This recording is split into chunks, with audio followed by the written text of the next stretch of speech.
안녕하세요. 참, 살다 보니 저에게 별일이 다 생기는 것 같아요. 저는 정말로 평범하디 평범한 삶을 살고 있던 한 여자였습니다. 그 사건이 터지기 전까지는 다른 사람들처럼 딱히 힘든 것도 없이 행복한 삶을 살고 있었어요. 남편이랑은 직장 동료의 소개로 4년간 만나다가 결혼하게 되었고요. 제가 시댁과 사이는 안 좋았지만 유일하게 신우랑은 사이가 엄청 좋았어요. 보통 신우랑 사이가 안 좋잖아요. 저는 아니었거든요. 저희 둘이 가깝게 지낼 수 있었던 주요한 이유 중에 하나는 바로 아이였습니다. 저랑 신우 둘 다 나이가 비슷했지만 아이는 없었거든요. 둘 다 애기들을 엄청 좋아하는데 임신이 안 되는 게 큰 스트레스였고요. 안 되겠다 싶었던 제가 시험관 시도를 시작했고 뒤이어서 신우도 시험관 시도를 시작했습니다. 형님, 참 우리는 왜 이렇게 아이 갖는 게 힘들까요? 계속 임신에 실패하니까 내가 여자로서 가치가 없는 것 같고 정말로 바닥을 찍고 있는 것 같아요. 내 인생은 왜 이렇게 힘들기만 한 건지 알 수가 없어요. 내가 대체 뭘 잘못했길래. 옳게 그렇게 생각하지 마. 다 때가 있는 거야. 나도 아이 좋아하고 유치원 하려고 과도 그런 쪽으로 갔는데 지금 불임이잖아. 혼자가 아니잖아. 우리 같이 힘내보자. 유대감이 생겼습니다. 배란 주사를 맞고 와서 몸 상태가 안 좋을 때는 남편보다 신우를 붙잡고 엉엉 울었던 것 같아요. 신우도 마찬가지였죠. 임신 관련해서 마음이 지칠 때면 늘 저를 붙잡고 울었습니다. 서로에게 의지해서 하루하루를 살아갔던 것 같아요. 그런데 도중에 신우가 먼저 임신에 성공하게 된 거예요. 형님, 너무 축하해요. 그렇게 간절하게 원하던 아이를 임신하게 되다니 세상에 정말로 너무너무 축하드립니다. 옳게 미안해서 어떻게 해. 이 말을 어떻게 전해야 할까 고민이 너무 되더라고. 정말 미안해. 나 혼자만 좋은 일 생긴 것 같아서 맘 놓고 좋아할 수도 없네. 에이 형님, 저도 임신할 수 있겠죠. 형님 기운 받아서 꼭 올해는 임신했으면 좋겠어요. 형님은 너무나도 아름다운 딸아이를 낳았습니다. 형님의 딸은 집안에서 복덩이 취급을 받았어요. 정말로 모두의 관심을 독차지했다고 해야 할까요? 어마무시하고 너무나도 귀엽고 사랑스러운 존재 그 자체였습니다. 이따금씩 남편이 남들이 쉽게 쉽게 하는 거 우리는 왜 이렇게 어려운 걸까? 왜 그러는 걸까? 이런 말을 할 때면 저의 자존감은 바닥을 찍었습니다. 1년, 2년, 형님의 임신 이후로 나도 어렵지 않게 금방 임신할 수 있겠지 생각을 했지만 쉽지 않았어요. 소식은 들려오지 않았고 시험관으로 쓴 돈은 수천만 원에 가까울 지경이었지요. 남편도 그렇고 저도 점점 지쳐갔습니다. 여보, 그냥 우리 아이 없이 사는 거 어때? 그냥 우리 둘이 행복하게 살면 되는 거잖아. 안 그래? 그게 좋을 것 같은데. 그래도 지금 이만큼이나 시도했으니까 포기하지 말자. 나도 지치긴 하는데 아직 포기는 이른 것 같아. 아무래도 부부 사이는 점점 멀어지는 것 같았어요. 그러다가 신우 아이에게 문제가 생긴 거였습니다. 어느 순간부터 기침을 아주 심하게 하고 밥도 못 넘기기 시작했어요. 정말 지극정성으로 가지게 된 아이였기 때문에 신우는 너무 놀라서 대학병원도 가보고 정밀 검사를 하기 시작했습니다. 그때 청천벽력 같은 이야기를 듣고야 말았죠. 따님께서 백혈구 수치가 비정상적으로 나왔습니다. 저희 의료진 판단으로는 소아암이 의심되는 상황이고 다른 정밀 검사를 추가적으로 해야 할 것 같아요. 그날 그 말을 들은 저와 신우는 병원 복도에서 정말 얼마나 울었는지 몰라요. 대성통곡이라고 하는 게 맞을 것 같네요. 숨 넘어갈 듯이 울음을 쏟아내었고요. 그때부터 저희 가족은 거의 초상집이었습니다. 온 가족이 신우 딸 살리기에 돌입했어요. 아이가 없었던 저는 거의 병원에서 살다시피 했고요. 항암 치료가 어른도 견디기 힘든데 아이들은 더더욱 견디기 힘든 거였죠. 주사 한 번 맞으면 그날은 입맛이 없어서 밥을 못 먹는데 또 밥을 못 먹으면 면역력이 떨어지니까 큰 문제였죠. 아이 밥 한 번 먹인다고 온 난리를 치고 심지어 저는 웃음치료사 자격증과 마술도 배웠어요. 아이들을 웃기기 위해서요. 맹구 웃음 짓는다고 이빨에 김가루도 붙여보고 풍선을 불어서 항암 치료 받는 아이들에게 웃음을 선사하기도 했지요. 3년간의 지극정성의 노력에도 불구하고 신우의 딸은 세상을 떠났습니다. 제 딸이 떠난 것처럼 마음이 너무 아팠어요. 신우는 거의 1년 동안 일도 못하고 집에만 있었고요. 형님, 그래도 밥은 먹어야지 살 수 있죠. 이러다가 다 죽어요. 산 사람은 살아야 할 거 아니에요. 올케, 나 어떻게 하면 좋아? 내 인생의 전부를 잃어버렸어.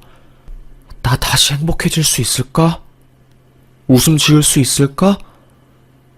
당연하죠. 시간이 약이라는 말이 있잖아요.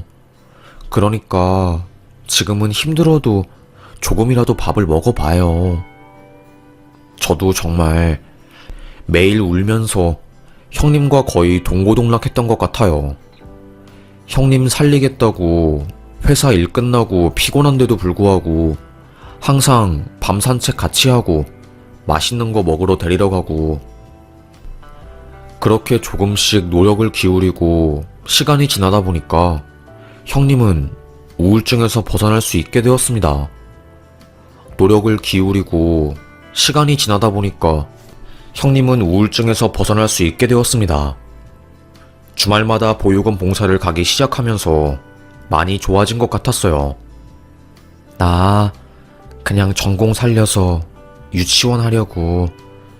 유치원 하면서 내가 우리 딸한테 못 쏟은 사랑을 아이들에게 쏟으려고. 형님 대단하세요. 정말 잘 생각하셨어요. 서울대 교육학과를 졸업하고 유치원에서 근무할 수 있는 자격증을 딴 형님이었습니다.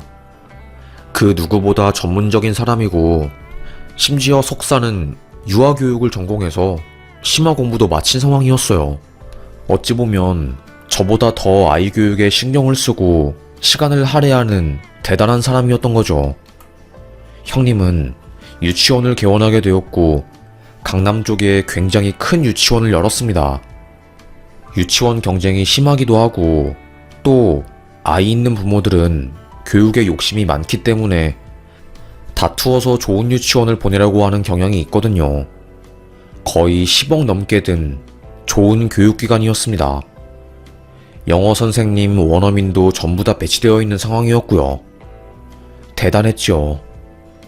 하지만 늘 저는 가슴 한구석이 헛헛했어요.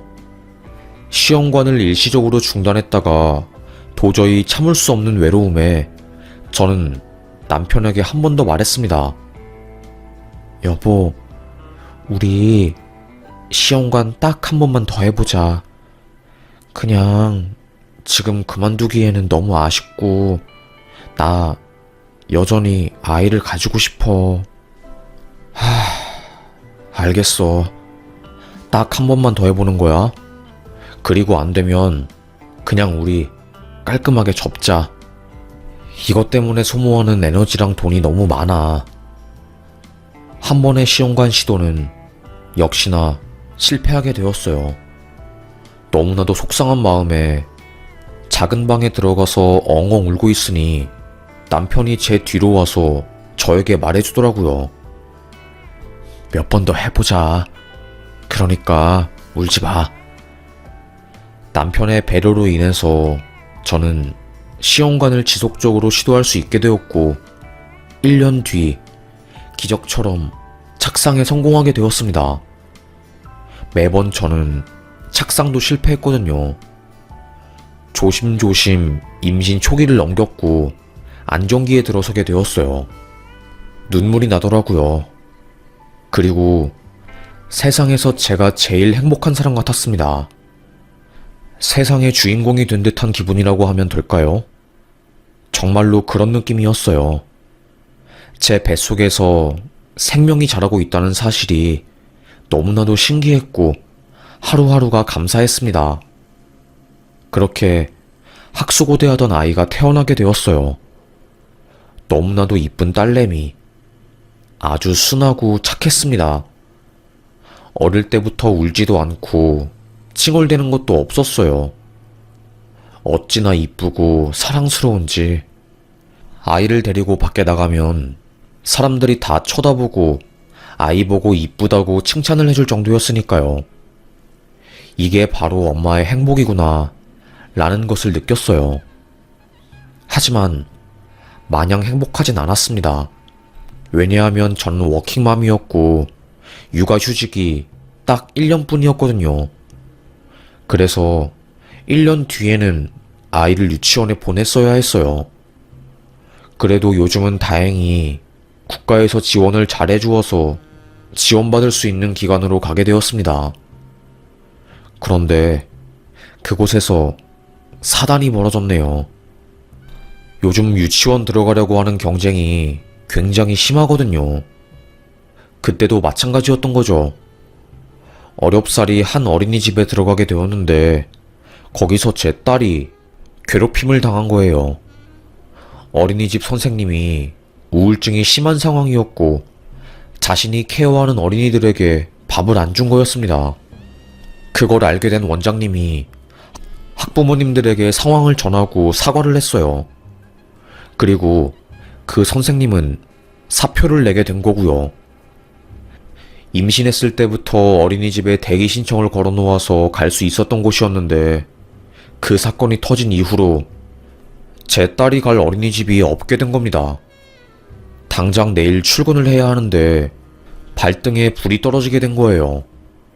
결국 남편이 그러면 돈은 내가 벌어올 테니까 당신은 걱정하지 말고 애기 돌보고 있어. 그냥 집에서 아이 육아에 전념해. 남편에게 너무나도 고마웠습니다. 그래서 제가 사표를 내고 전업주부로 살게 된 거였어요.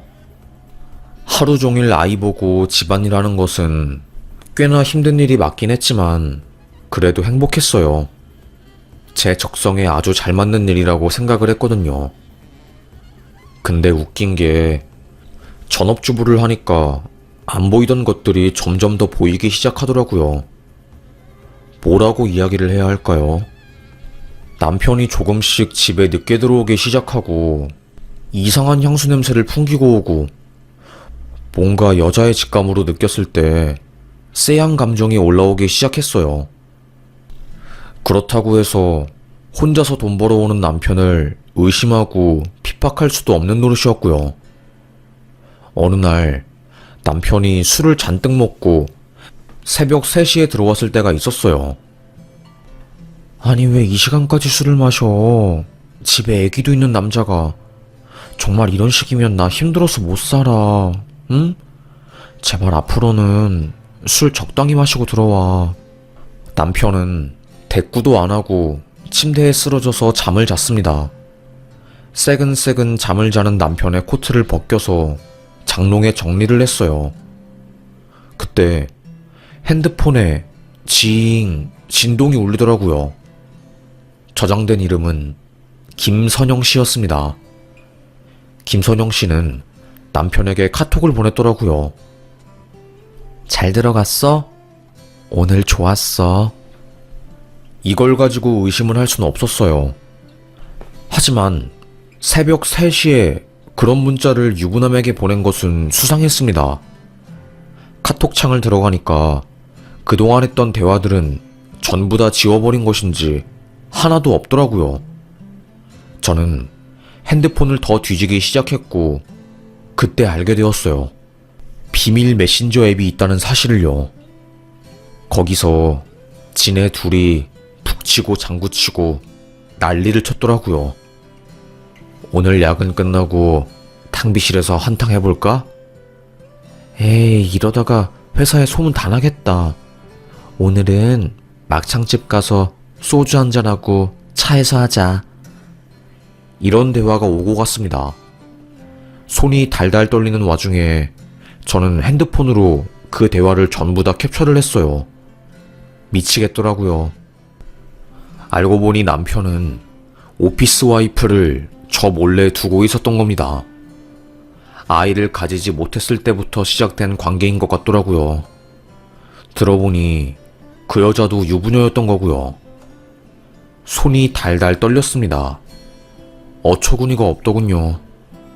적어도 3년은 넘어 보였어요. 술에 진탕 쪄들어서 온 그날도 남편은 그 여자랑 놀다가 온 거였어요. 그리고 대화 중에 이런 이야기도 있더라고요. 요즘 마누라는 애만 보느라 여자로서 매력이 없어. 여자로서 매력이 있어야지 나도 좀 뭔가를 하든가 말든가 하지. 아줌마가 다 됐잖아. 근데 당신은 항상 관리를 잘해서 좋아. 당신이 내 아내였다면 정말 자랑스러울 텐데. 이 말을 들은 순간 저의 자존감은 아예 바닥을 쳤습니다. 정말로 나는 그냥 아무것도 아닌 존재구나 싶더라고요. 그날 새벽 택시를 타고 아이를 데리고 친정에 갔습니다. 새벽부터 친정에 온 저를 본 엄마는 무슨 일이 생겼다는 것을 직감적으로 알게 된 거였지요. 무슨 일이니? 응? 엄마, 남서방이 바람 피웠어. 그날 저는 엄마를 붙잡고 엉엉 울었고 핸드폰으로 찍은 불륜 증거들을 엄마에게 보여줬습니다. 엄마는 당장 남서방 이놈 새끼 다리몽댕이 뿜질러 버리러 가야겠어. 저보다 더 화를 냈어요. 결국 저는 날이 밝은 아침에 이혼 변호사를 찾아갔네요. 아침이 되고 나서야 상황을 파악한 남편은 저희 집에 찾아와서 무릎 꿇고 한 번만 용서해달라며 난리를 쳤지만 저는 그 마음을 받아주지 않았어요. 위기를 모면하기 위해서 악어의 눈물을 흘리는 거라고 생각을 했거든요. 역시나 제 생각이 맞았습니다. 남편 놈은 육아권을 가지고 오기 위해서 저랑 법적인 다툼을 시작했어요. 정말로 오랜 시간 끝에 아이 양육권은 제가 가지고 오게 되었고요. 그 사이에 저는 아주 많이 망가졌습니다. 심적으로도 육체적으로도요. 가치가 없는 사람이라는 생각이 드니까 하루하루가 지옥 같더군요. 엄마 집에서 1년 정도 생활비를 지원받으면서 사니까 어느 순간부터 눈치가 보이더라고요. 엄마는 눈치 보지 말고 계속 집에 있으라고 했지만 제 마음이 너무 무거워서 힘들었습니다. 결국 작은 집을 구해서 본가에서 나왔고 아이를 데리고 키웠어요. 하지만 워킹맘으로 사는 것은 그리 쉬운 일이 아니었습니다. 결국 저는 모았던 돈도 다 써버리고 회사에 당장 가야 할 처지가 된 거였죠. 그 전까지는 집에서 일하는 프리랜서로 버틸 수 있었지만 더 이상은 저도 힘들더라고요. 그러다가 신우와 연락이 되었습니다. 옳게 오랜만이야. 동생 사건 때문에 그동안 이야기를 잘 못하고 산 것 같은데 잘 지냈어? 형님, 요새 사는 게 쉽지 않네요. 비록 세댁과 연을 끊은 지 오래였지만 아주 친하게 지냈던 신우와는 여전히 사이가 나쁘지 않았어요. 신우는 제가 힘들게 산다는 것을 듣고 굉장히 마음 아파했습니다. 어린이집은 자리가 없어서 여전히 못 가고 있는 거지? 네, 일단은 제가 집에 있으니까 저랑 같이 집에서 공부하고 있기는 한데 당장 이번 연도에는 취업을 해야 할 것 같아서 다른 지역구에 있는 공립유치원에 대기 신청을 걸어놨어요. 신우는 한참 동안 고민을 하더니 저에게 그러더라고요. 그러면 우리 유치원으로 애기 보내. 어차피 내 조카이기도 하고 모른 척 하는 것도 사람이 할 짓이 아닌 것 같고. 신우 덕분에 딸아이가 갈 곳이 생긴 거였어요. 형님, 저 그러면 형님만 믿고 다시 취업하겠습니다. 정말로 감사합니다. 고개를 푹 숙이고 인사를 했네요. 그렇게 딸아이는 고모의 유치원에서 등하원을 하게 되었어요. 저는 다른 회사로 재취업을 했고요. 첫 몇 달은 딸아이가 재밌게 유치원을 다니는 듯 했어요. 그런데 어느 순간부터 낯빛이 안 좋아 보이는 겁니다. 걱정된 저는 딸에게 무슨 일 있어? 왜 좋아하는 딸기도 안 먹고 계속 누워있어 우리 딸? 아무런 대답을 하지 않았습니다. 너무 걱정된 저는 형님, 혹시 애가 유치원에서 잘 적응을 못해요? 먹는 것도 좋아하고 조잘조잘 말하는 것도 좋아하는 애인데 갑자기 말을 안 하고 대답도 없고 이상해서요. 반을 바꾸었는데 낯가림이 좀 있는 것 같아. 그래서 적응하느라 말수가 줄어든 것 같은데. 별일 아니라는 듯이 말하길래 저도 별일 아니라고 생각하고 그냥 넘어가려고 했습니다. 그런데 세상에 어느 순간부터는 아예 딸내미가 말을 안 하기 시작한 겁니다. 직장 동료들에게 말하니까 아니, 하루 종일 아무 말도 안 한다고? 유치원에서는 별말 없고? 실어증 걸린 거 아니야? 아니면 언어 치료라도 받아봐야 하는 거 아니야? 저보고 늦지 않게 빨리 병원에 데리고 가라고 하더라고요. 그 말에 심장이 쿵 하더라고요. 이게 무슨 일인가 싶었습니다. 저는 가까운 소아과에 가보았어요. 거기서는 문제가 없대요.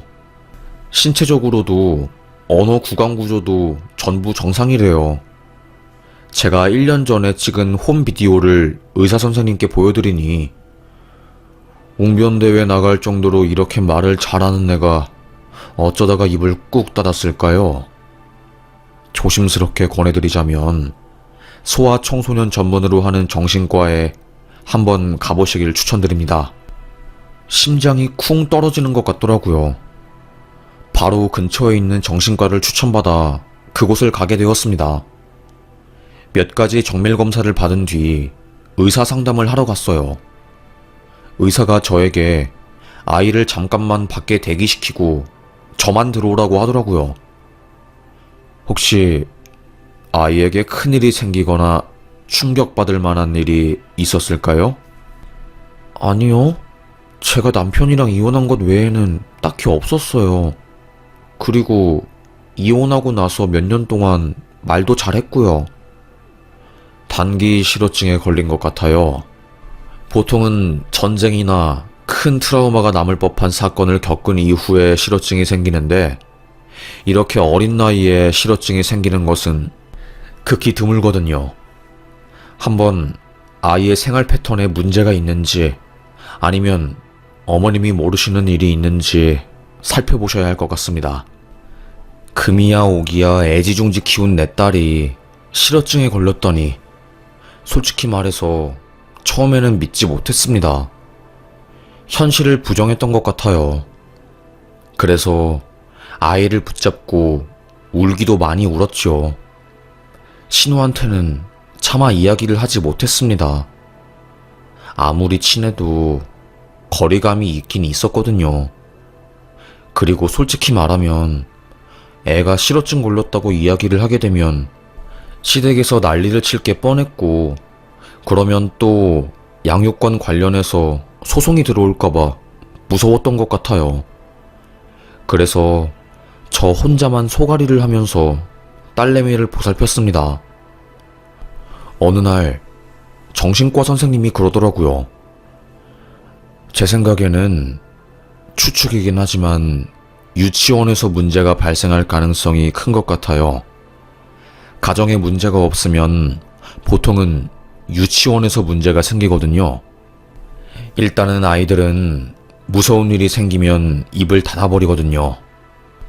그러니까 초소형 녹음기 같은 걸 사서 아이 양말에 넣어두는 것도 생각해보세요. 의사의 말을 듣자마자 저는 녹음기를 사서 아이의 가방과 양말에 넣어두었습니다. 그것도 아주 꽁꽁 숨겨놓았지요. 그리고 그날 녹음된 녹음 파일을 컴퓨터에 옮겨서 들은 순간 기절할 뻔했네요. 온몸에 소름이 끼친다는 게 뭔지 알 것 같았어요.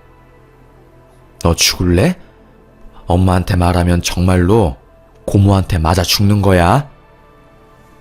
성인도 듣기 힘든 학대에 가까운 욕과 폭언들이 난무했습니다. 알고 보니 신우는 그동안 유치원에서 제 딸을 괴롭히고 학대해왔던 거예요. 급식 먹을 때면 제 딸만 밥을 안 주고 작은 방에서 벌을 주거나 혹은 아무도 안 볼 때 딸을 이유 없이 때린 거였죠. 너무너무 무서웠던 딸이 엄마한테 이를 거라면서 앙앙 울자 그때부터 더 교묘하게 딸을 괴롭히기 시작한 거였습니다. 그 괴롭힘의 정도는 말로 표현하지 못해요. 뉴스에까지 나왔으니 말이죠. 저는 그 녹음 파일을 들고 바로 정신과에 갔고 의사에게 들려주었습니다. 병원 사람들이 기함을 할 정도로 치밀한 아동학대였고, 바로 의사는 진단서를 써주고 학대로 인한 실어증이라는 것을 말해주었어요. 저는 그 진단서를 가지고 변호사를 선임해서 경찰에 신우와 그 유치원 자체를 고소했습니다. 한순간에 유치원이 아동학대 기관으로 낙인 찍히고 학부모들 사이에서 소문이 쫙 도니까 거의 바로 망해버렸어요. 신우는 저에게 전화와서 증거 있어? 증거도 없이 딸이 실어증 걸렸다고 우리 유치원을 고소해? 내가 얼마나 잘해줬는데 어떻게 이렇게 뒤통수를 칠 수 있어? 어? 이건 사람이 할 짓이 아니지. 고래고래 소리를 지르더라고요.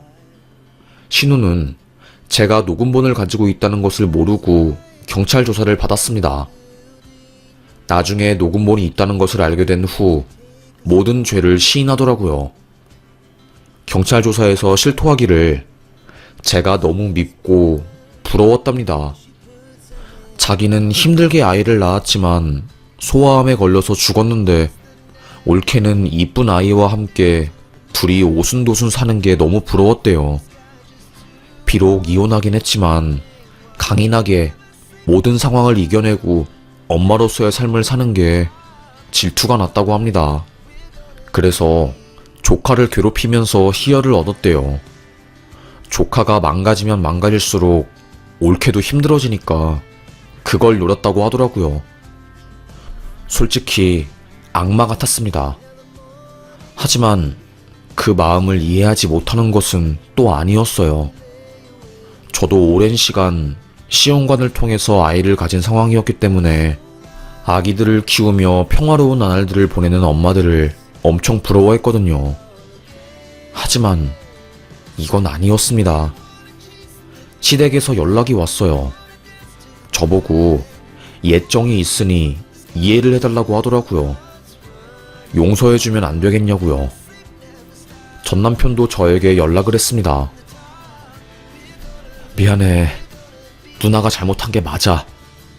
나도 그 이야기를 듣고 너무 화가 나서 누나한테 소리 질렀어. 그런데 법적으로 해결하면 너무 길고 힘들잖아. 당신이 조금만 우리 누나 이해해주면 안 돼? 불쌍한 사람이야, 진짜로.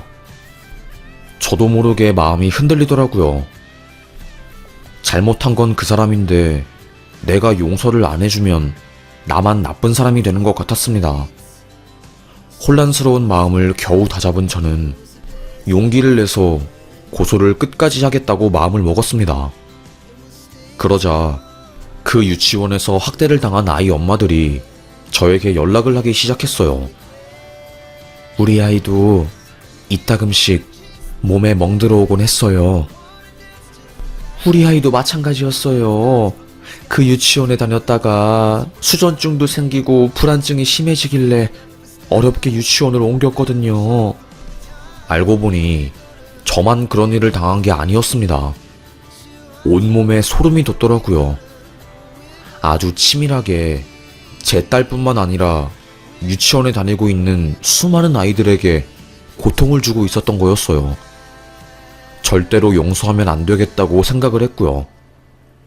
어떤 한 엄마는 언론에 제보를 해서 신우의 유치원이 8시 뉴스에 나오기도 했어요. CCTV를 달아야 한다는 목소리가 커졌고 결국 그게 아동학대 관련한 화두로 이어지게 된 거였고요. 1심에서 징역형의 집행유예를 선고받았고요. 2심에서도 징역형의 집행유예가 선고되었습니다. 하지만 대한민국 법 아시잖아요. 가해자한테 유리하게 돌아가더라고요. 저는 당연히 징역을 살아야 한다고 했는데 1심, 2심 모두 집행유예가 선고되어서 참 많이 울었습니다. 법원 앞에서 시위도 해보고 전국 엄마 모임에 들어가서 울분을 토로하기도 했어요. 그러면서 점점 힘을 키워나갔고 지금은 대법원 판결을 기다리고 있네요. 계속해서 항소를 하더라고요. 양형이 부당하다면서요. 마치 무죄가 나오길 기다리는 사람 같아요. 다음 달에 대법원 항소가 기각될지 안 될지가 판단이 되는데 어떤 판결이 나올지 모르겠네요. 신우 인생은 거의 파탄이 났어요. 그 사건으로 인해서 남편에게 이혼 소송을 당했다고 하더라고요. 당신이 두 얼굴을 가지고 살 줄은 꿈에도 몰랐어. 어떻게 그럴 수가 있어? 아무리 생각해도 이건 아니지. 당신 너무 무섭다. 이혼하자. 재판하면서 이혼 소송까지 당하고 정신병이 제대로 온 신우는 매일매일 정신과 약을 먹지 않으면 살 수 없는 지경에까지 이르렀다고 하더라고요. 그 모습이 참 뭐라고 말로 표현할 수 없는 감정을 일으켰네요. 남편은 저에게 무릎을 꿇고 우리 누나 때문에 이런 일이 생겨서 너무나도 미안하다고 저에게 싹싹 빌었네요.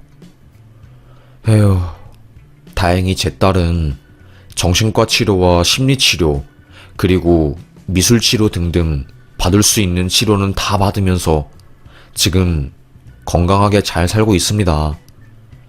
실어증 증상도 없어지고 지금은 말을 아주 곧잘해요. 누굴 닮아서 그렇게 야무지게 말하는지는 잘 모르겠지만 그래도 아이가 잘 커가는 것 같아서 요즘 큰 걱정이 없습니다. 하지만 초반에는 정말 고생을 많이 했어요. 딸내미가 유치원 가는 것을 너무 무서워해서 엄마가 대신 손녀를 돌봐주었고요. 저는 일을 안 할 수가 없어서 눈물을 머금으며 일터에 나갔습니다. 엄마, 오늘은 회사 안 가면 안 돼? 나랑 같이 있어줘. 저의 바지가랑이를 잡고 애타게 소원하는 딸을 보는 게 쉬운 일은 아니었네요. 닭똥 같은 눈물을 뚝뚝 흘리면서 출근하는 힘든 워킹맘 삶을 살았습니다. 하지만 저는 지치지 않고 계속해서 나아가려고요.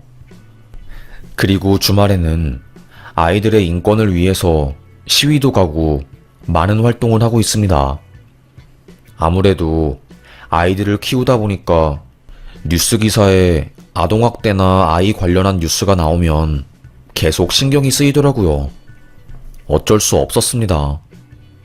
그래도 조금이나마 우리 아이들이 살기 좋은 환경을 만들어주기 위해서 나름대로 열심히 노력하고 다방면으로 알아보면서 살고 있어요. 이번에 이렇게 글을 쓴 것도 우리 주변에 위험에 노출된 아이들이 많으니까 아이들이 주변에 있으면 잘 살펴봐달라고 이야기를 하고 싶어서 글을 쓰게 되었습니다. 아무래도 어릴 때 받은 상처가 성인이 되어서도 괴롭히고 사람이 성장하는데 크나큰 영향을 미치더라고요. 정신과 의사 선생님도 제 딸의 그 부분을 가장 염려하셨습니다. 그래서 심리치료도 아주 깊게 파고들면서 받았던 것 같아요. 그래도 똑 부러지는 딸은 그 기억에서 차츰차츰 벗어나서 지금은 아주 건강하게 학교 생활을 잘 하고 있어요. 얼마 전에는 회장이 되었다고 저에게 신나서 자랑하려고 막 집에 들어온 적도 있었어요. 기특하고 너무나도 보기 좋았습니다. 우리 딸 환하게 웃는 모습 보니까 너무 좋다. 엄마, 나 요즘 학교 가는 게 너무 재밌어. 애들도 다 나를 좋아해주고 진짜 학교 가는 게 행복해. 그 말을 듣는데 눈물이 찔끔 나오더라고요. 앞으로 딸이 성인이 되고 결혼을 할 때까지 많은 시간이 남았지만 올바르고 건강한 어른으로 살 수 있도록 여러모로 도움을 주려고 합니다. 한 아이가 성장하기까지 많은 어른들의 도움이 필요한 것 같아요. 우리 사회가 다 함께 도와야지 저출산도 벗어나고 건강해질 수 있는 것 같습니다. 그럼 지금까지 저의 이야기를 들어주셔서 감사합니다. 여기서 사연 마치겠습니다. 오늘도 행복한 하루 되시길 간곡히 기원하겠습니다. 감사합니다.